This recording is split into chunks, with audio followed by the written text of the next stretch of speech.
દોસ્તો, આજે હું પુસ્તક સાથે આવી ગયો છું, જ્ઞાન સાથે આવી ગયો છું, માહિતી સાથે આવી ગયો છું. મિત્રો, આજે હું વાત કરીશ સ્પર્ધાત્મક પરીક્ષા, નેટ સ્લેટ, જીઆરએફ અને બીજી લાઇબ્રેરી અને ઇન્ફોર્મેશન સાયન્સમાં કોઈ પણ પરીક્ષાઓ આવતી હોય એના ઉપર વાત કરીશ. મિત્રો, હમણાં જ ગૌ સેવા પસંદગી મંડળ દ્વારા 186 જેટલી જગ્યાઓ પડી છે. એમાં 100 જગ્યાઓ મદદનીશ ગ્રંથપાલની અને 86 જગ્યાઓ લાઇબ્રેરી કારકુનની પડી છે. મિત્રો, લાઇબ્રેરી અને ઇન્ફોર્મેશન સાયન્સમાં ભણતા વિદ્યાર્થીઓ અથવા તો ભણી રહેલા વિદ્યાર્થીઓ અથવા તો ભૂતપૂર્વ વિદ્યાર્થીઓ જે પણ કોઈ હોય એ વિદ્યાર્થીઓએ આ જાહેરાત ખાસ ભરવી જોઈએ. ગુજરાત વિદ્યાપીઠમાં ભણેલા વિદ્યાર્થીઓને તો ખાસ હું વિનંતી કરું છું કે જો તમે કંઈ જોબ ના કરતા હોય તો આ જાહેરાત ખાસ ભરો અને તમારા મિત્રોને પણ જાણકારી આપો, કારણ કે ઘણા સમય પછી એક સાથે આટલી જગ્યાઓ આવી છે. મિત્રો, બધાનું કહેવું એવું હતું કે લાઇબ્રેરી ફીલ્ડમાં જગ્યાઓ પડતી નથી. એવું નથી.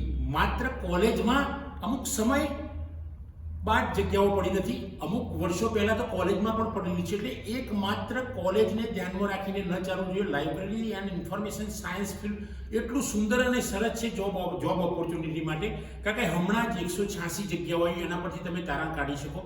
એ સિવાય supreme court, high court, sessions court, આ બધી કોર્ટ્સમાં તો આવે છે. એ સિવાય self finance colleges, self finance સંસ્થાઓ, ગવર્મેન્ટ સંસ્થાઓ, યુનેસ્કોથી માંડીને નાની મોટી સંસ્થા, આઈએલઓ છે, મોટી વિશ્વ લેવલની સંસ્થાઓ, આની અંદર પણ ગ્રંથપાલની જગ્યાઓ પડતી હોય છે. એ સિવાય શાળા, કોલેજ, સેન્ટ્રલ સ્કૂલ આ વગેરેમાં, નવોદય વિદ્યાલય વગેરેમાં જાહેરાતો પડતી જ હોય છે. તો મિત્રો, આવો આપ તૈયાર થઈ જાઓ. નેટ સ્લેટ, જીઆરએફની તૈયારી કરો અને આ 186 જગ્યાઓ પડી છે એના માટે તો તૈયારી કરો. એ સિવાય પણ લાઇબ્રેરી ફિલ્ડમાં તમે આવીને આગળ અભ્યાસ કરો અને અભ્યાસ કરીને સારી જોબ મેળવો. કંપનીઓમાં, અદાણી જેવી કંપનીઓમાં પણ તમને જોબ મળી શકે છે. મિત્રો, આજે હું વાત કરીશ આ પુસ્તકની.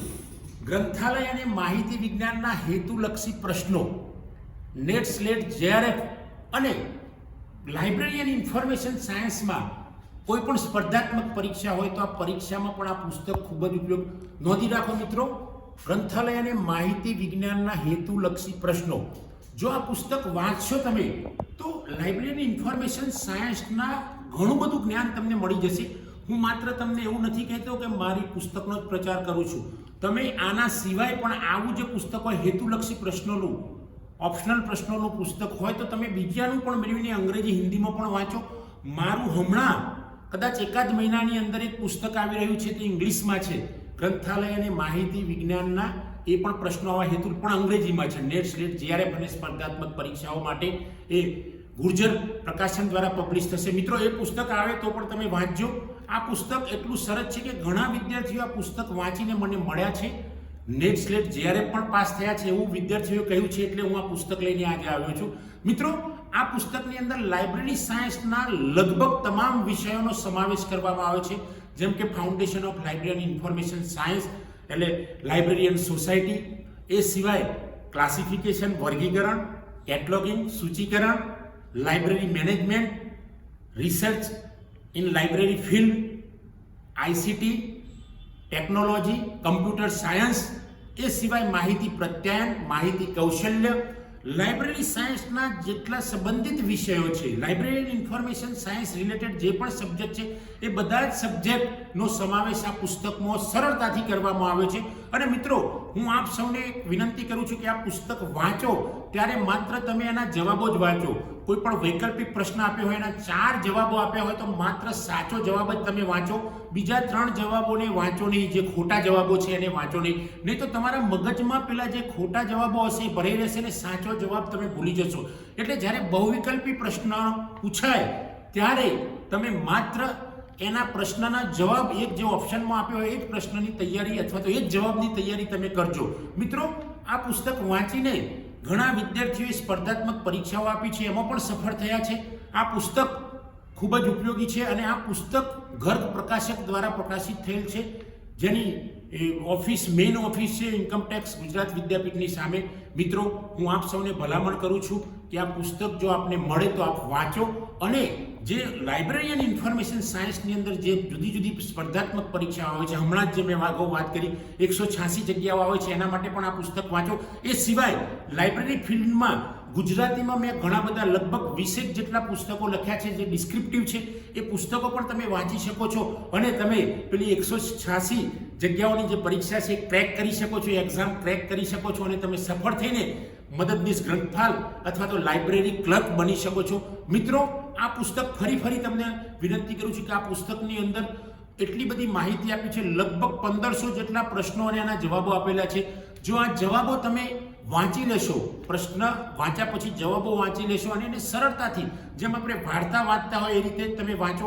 એકવાર વાંચો, યાદ ના રહે તો બીજી વાર વાંચો, યાદ ના રહે તો ત્રીજી વાર વાંચો, સતત વાંચતા રહો. રોજ તમે આજથી શરૂઆત કરશો, આ રોજ પુસ્તક માત્ર 1 કલાક વાંચશો તો તમે 1 કલાકમાં લગભગ આપણે 30 પાના વાંચી લઈએ. મિત્રો 1 કલાકમાં 30 પાના તમે વાંચી લેશો એટલે આ 200-250 પેજનું પુસ્તક તમે કેટલા દિવસમાં વાંચી શકો છો એ તમે અંદાજ મારી શકશો. તો મિત્રો આવો આજે જ આપણે આ પુસ્તક લઈએ, વાંચીએ. આ પુસ્તક સાર્વજનિક ગ્રંથાલયોમાં જ પણ છે, એકેડેમિક લાઇબ્રેરીમાં પણ છે, અને એ સિવાય જો તમને ના મળી રહે તો તમારા ઘણા મિત્રો છે એમને પુસ્તક એમને ખરીદેલું પણ હશે. એમને ખરીદવાની તમારે જરૂર નથી, તમારે પૈસા ખર્ચવાની જરૂર નથી, પણ ગુજરાત વિદ્યાપીઠની લાઇબ્રેરીમાં આવીને પણ પુસ્તક મેળવી શકો છો.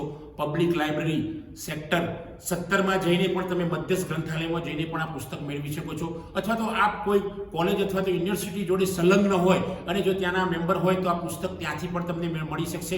તો મિત્રો આવો આપણે સાથે મળીને નેટ, JRF, સ્લેટ અને લાઇબ્રેરી અને ઇન્ફોર્મેશન સાયન્સની સ્પર્ધાત્મક પરીક્ષાઓ પાસ કરીએ. મિત્રો ફરી આપ સૌને વિનંતી છે કે આ પુસ્તક જુઓ, વાંચો, અને હું એવું નથી કહેતો કે આ ખરીદો, પણ તમે જ્યાં પણ કોઈ પણ લાઇબ્રેરીમાં હોય તો એને મેળવીને વાંચો અને આ સ્પર્ધાત્મક પરીક્ષાઓ ક્રેક કરો.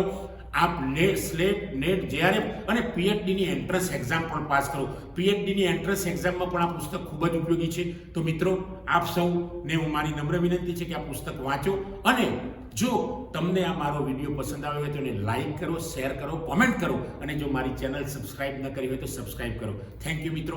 પુસ્તક સાથે અને પુસ્તકને હું હૃદયમાં રાખીને હું આપ સૌની વિદાય લઉં છું. થેન્ક યુ દોસ્તો, થેન્ક યુ.